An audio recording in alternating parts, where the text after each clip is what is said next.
خب عزیزان، رسیدیم به نان سیر که این نان خوشمزه است واسه سالاد سزارمون.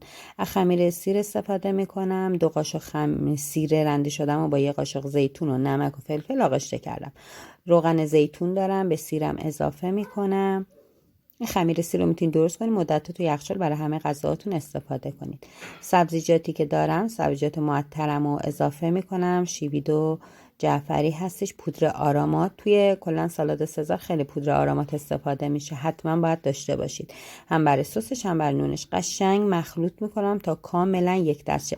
اگر دیدید یه مقدار سستون غلیظه، میتونید دوباره بهش روغن اضافه کنید، چون که نون کاملا روغن رو میکشه و در این کارم شاید مجبور باشید روغن رو اضافه کنید.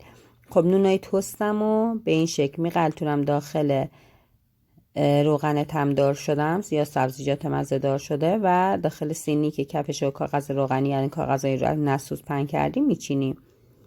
یه طرف نون رو کاملا آغشته کنید، طرف دوم رو نمیخواد، یه مقدار خیلی کم آغشته کنید.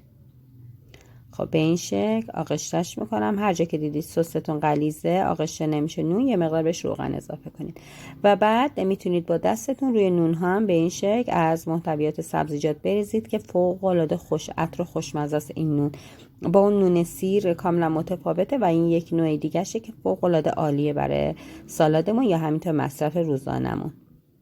خب الان اینا میرن توی فر. تقریبا بستگی به دمای فرتون داره دیگه، باید کاملا برشته شه. 1 رو برای من زمان برد، تو دمای 155 به این شکل در اومد.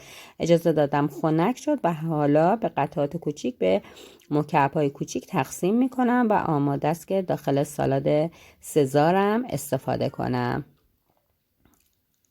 به همین شکل برششون میزنیم.